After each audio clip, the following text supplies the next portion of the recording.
अर्थशास्त्र की शाखाओं के बारे में मैं बात करता हूं। देखो, अर्थशास्त्र मुख्यतः दो भागों में बांटा जाता है, व्यष्टि अर्थशास्त्र और समष्टि अर्थशास्त्र।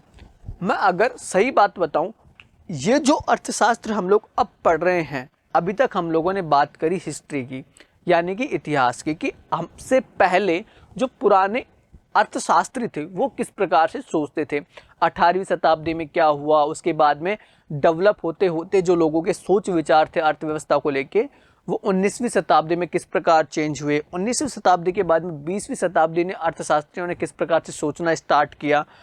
वर्तमान समय की यदि मैं बात करूं तो वर्तमान समय में अर्थशास्त्र को मुख्यतः दो भागों में बांटा, जिनमें सबसे पहले था व्यष्टि अर्थशास्त्र, उसके बाद में था समष्टि। अगर मैं सामान्य शब्दों में आपको समझाऊं, व्यष्टि का मतलब होता है छोटा, समष्टि का मतलब होता है बड़ा। मैं एक आपको उदाहरण देता हूं कि ये आपका मान लीजिए घर है। अब इस घर में आप लोग टोटल 15 लोग रहते हैं, ठीक है। अब मैं आदमी तो बना नहीं सकता, लेकिन आप ऐसे समझ लीजिए कि इसमें ये छोटे छोटे आप लोग 15 लोग रहते हैं, ठीक है। अब ये सभी लोग अगर अपने अपने बारे में निर्णय ले, जैसे कि ये आप हो, मान लीजिए आप केवल अपने बारे में निर्णय लेते हो, ये किसका उदाहरण हो जाएगा, व्यष्टि अर्थशास्त्र का, कि केवल आप अपने बारे में क्या लो, निर्णय लो कि आपको कौन सी वस्तु खरीदनी है, कौन सी वस्तु नहीं खरीदनी है, कितने रुपए खर्च करने हैं, कितने रुपए कमाने हैं, केवल आपके बारे में निर्णय लो। ये क्या होगा, व्यष्टि अर्थशास्त्र। लेकिन एक पूरे परिवार के बारे में सोचना क्या हो जाएगा, समष्टि अर्थशास्त्र। इसको आप ऐसे भी समझ लीजिए कि एक गांव है, एक गांव में एक परिवार के बारे में सोचना व्यष्टि अर्थशास्त्र, लेकिन पूरे गांव के बारे में सोचना समष्टि अर्थशास्त्र। इसको थोड़ा सा और बड़ा करते हैं, थोड़ा सा और बड़ा मैं यदि करूं, एक राज्य के बारे में सोच लीजिए, एक राज्य के लिए किसी एक परिवार के बारे में सोचना मीन्स एक व्यष्टि अर्थशास्त्र, लेकिन पूरे के पूरे राज्य के बारे में सोचना समष्टि अर्थशास्त्र। सामान्य मैं कहूं, एक देश को लीजिए, एक देश में किसी व्यक्तिगत इकाई यानी कि एक सिंगल व्यक्ति के बारे में सोचना क्या है, व्यष्टि अर्थशास्त्र, लेकिन पूरे देश के समुचित भाग के बारे में सोचना समष्टि अर्थशास्त्र। उम्मीद करता हूं कि व्यष्टि और समष्टि के बीच का जो अंतर है आप लोग समझ चुके होंगे। व्यष्टि का मतलब एक सिंगल इकाई के बारे में सोचना, एक व्यक्तिगत आदमी के बारे में सोचना कि उसकी क्या मांग है, उसकी क्या आपूर्ति हो रही है या नहीं हो रही, वो कितना कमा लेता है आदि। लेकिन पूरे देश के समुचित भाग के बारे में सोचना समष्टि अर्थशास्त्र होता है। देखो, व्यष्टि का मतलब होता है माइक्रो, मतलब कि अत्यंत सूक्ष्म, बहुत छोटी इकाई, जबकि समष्टि का अर्थ होता है मैक्रो, यानी कि एक बहुत बड़ी इकाई, समग्र आप कह सकते हो कि जिसमें सब कुछ सम्मिलित है। ऐसे आप कहना गलत नहीं होगा क्या कि एक समष्टि अर्थशास्त्र में बहुत सारी व्यष्टि अर्थशास्त्र क्या होती हैं, सम्मिलित होती हैं, उनका अध्ययन होता है। सही बात है ना। एक देश में पूरे का अध्ययन करें तो समष्टि अर्थशास्त्र, छोटे छोटे एक एक व्यक्ति के बारे में अध्ययन करें तो व्यष्टि अर्थशास्त्र। तो एक देश में बहुत सारे लोगों का इंडिविजुअल अध्ययन करना मतलब व्यष्टि अर्थशास्त्र। समझ में आया। अब मैं बात करता हूं व्यष्टि अर्थशास्त्र के बारे में। वैसे तो मैंने आपको समझा दिया, लेकिन फिर भी आप समझिए कि व्यष्टि अर्थशास्त्र क्या है। अत्यंत सूक्ष्म स्तर पर अर्थशास्त्र के अध्ययन का अर्थ प्रकट करता है। वास्तविक अर्थ, देखो वास्तव में व्यष्टि अर्थशास्त्र का क्या मतलब होता है। एक समाज लीजिए जिसमें सामूहिक रूप से अनेक व्यक्ति सम्मिलित होते हैं, मानते हो प्रत्येक अकेला व्यक्ति उसका एक सूक्ष्म भाग है। एक व्यक्ति द्वारा लिए गए आर्थिक निर्णय व्यष्टि अर्थशास्त्र की क्या होती है, विषय वस्तु। ये मैंने आपको समझाया भी था कि एक पूरा समाज आप ले लीजिए, जैसे कि मान लीजिए ये एक बहुत बड़ा सा गांव है, गांव को आप क्या कह लीजिए, एक समाज आप लोग कह लीजिए। अब इस समाज में बहुत सारे परिवार या फिर बहुत सारे लोग रहते हैं, ये बहुत सारे लोग आप बना सकते हो इसमें। तो ये सारे के सारे जो लोग हैं, ये यदि अपना अपना अध्ययन करें तो ये वाला अध्ययन क्या होएगा, आपका व्यष्टि अर्थशास्त्र होएगा। ये किसका अध्ययन है, व्यष्टि अर्थशास्त्र का अध्ययन है। लेकिन अगर मैं ऐसे कहूँ कि पूरे समाज के बारे में अध्ययन करना हो, पूरे गांव के बारे में अध्ययन करना हो, तो वो अध्ययन क्या हो जाएगा, आपका समष्टि अर्थशास्त्र हो जाएगा। व्यष्टि अर्थशास्त्र के मुख्य क्षेत्र कौन से हैं उसको हम लोग समझते हैं, ताकि आप लोग व्यष्टि अर्थशास्त्र को और भी गहराई से और भी अच्छे तरीके से समझ पाओ। विभिन्न आवश्यकताओं की तुष्टि के लिए, तुष्टि का मतलब होता है पूर्ति के लिए, व्यक्ति वस्तुएं तथा सेवाएं खरीदता है, और वो वस्तुएं तथा सेवाएं खरीदने के लिए व्यक्ति को अपनी जो आय होती है, आय की जो सीमित राशि होती है, उसमें से कुछ कीमत का भुगतान करना पड़ता है। इसलिए व्यक्ति को दी गई कीमत पर वस्तु की खरीदी जाने वाली मात्रा के बारे में निर्णय लेना पड़ता है। आप एक व्यक्ति को समझिए, एक व्यक्ति महीने के मान लीजिए 30,000, 40,000, 50,000 रुपये कमाता है।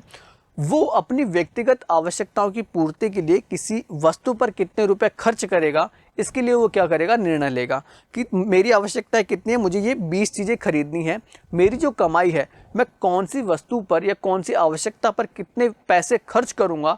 ये जो उसका व्यक्तिगत अध्ययन है, ये कौन सा अध्ययन होएगा, व्यष्टि अर्थशास्त्र का अध्ययन होगा।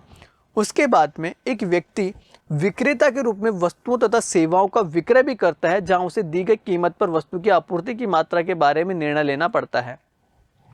दो निर्णय हो गए। एक तो खरीदने वाला निर्णय लेता है कि उसके पास जो पैसा है वो किसी वस्तु के संदर्भ में कितना पैसा चुकाए या कितनी वस्तु खरीदे, ये अध्ययन उसके लिए व्यष्टि। दूसरी तरफ जो विक्रेता है वो भी तो अध्ययन करेगा ना कि सामने वाला जो पैसा मुझे दे रहा है, उस पैसे के बदले मैं उसको कितनी वस्तु दूं, ये अध्ययन भी क्या है, व्यष्टि अर्थशास्त्र का अध्ययन है। इसके बाद में हम सब किसी वस्तु को खरीदने के लिए कीमत का भुगतान करते हैं। बाजार में इस कीमत का निर्धारण कैसे होता है, आप समझिए।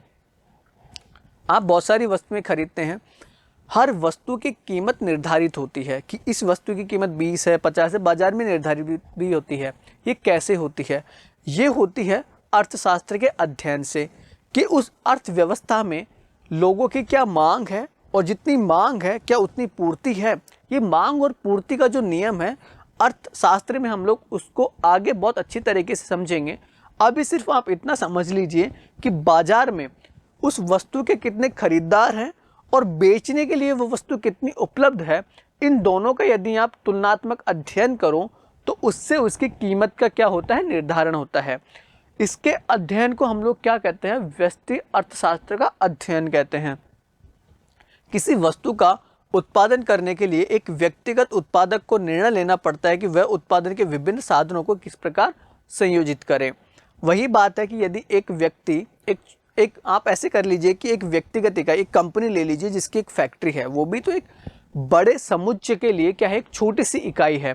वो भी तो ये निर्णय लेती है ना कि कितनी आवश्यकता लोगों को है, उस आवश्यकता की पूर्ति करने के लिए वो कितने वस्तुओं का उत्पादन करे, अपने जो संसाधन है उसको वो किस प्रकार से क्या करे, अलोकेट करे।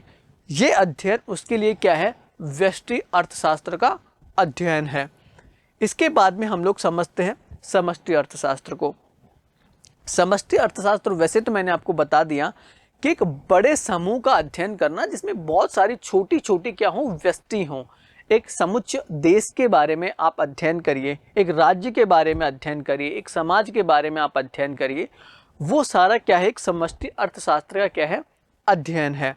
एक व्यक्ति की तुलना में पूरे समाज, देश अथवा संपूर्ण अर्थव्यवस्था बहुत बड़ी होती है, और संपूर्ण अर्थव्यवस्था के स्तर पर लिए गए निर्णय समष्टि अर्थव्यवस्था की विषय वस्तु है।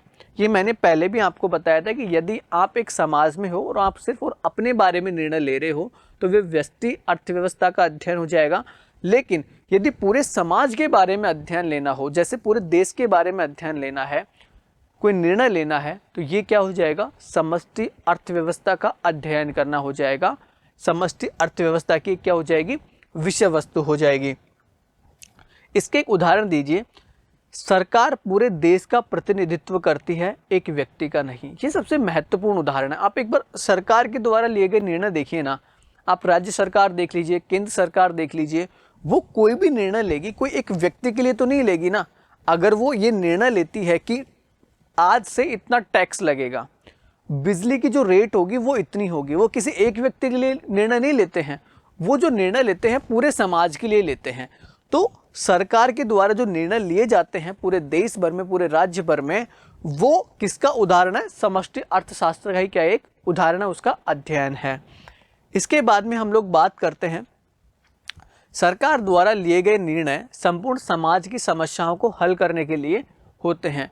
व्यक्तियों की आयों को जोड़कर संपूर्ण देश की आय तथा राष्ट्रीय आय हो जाती है। इन समग्रों राष्ट्रीय आय, देश का कुल उपभोग, व्यय आदि का अध्ययन समष्टि अर्थव्यवस्था के अंतर्गत आते हैं। देखिए, एक देश में बहुत सारी छोटी छोटी व्यक्तिगत इकाइयाँ होती हैं। आप, मैं, एक छोटी सी फैक्ट्री, एक छोटी सी कंपनी, छोटी सी पार्टनरशिप फर्म, ये सब क्या है? एक अर्थव्यवस्था के लिए, एक बड़े समग्र के लिए, पूरे देश भर के लिए व्यष्टि अर्थशास्त्र हैं। छोटी छोटी व्यक्तिगत इकाई हैं, इन सभी को मिलाकर ही तो समष्टि बनता है। एक आप देखिए, आपके परिवार में 20 लोग हैं, आप सब लोग इंडिविजुअल एक एक होके ही जब 20 लोग मिल जाते हो तो 20 लोग मिलने के बाद ही तो परिवार बनता है। एक देश है क्या? एक देश में बहुत सारे लोग होते हैं, वो सब लोग मिलकर एक देश बनाते हैं, एक राष्ट्र बनाते हैं।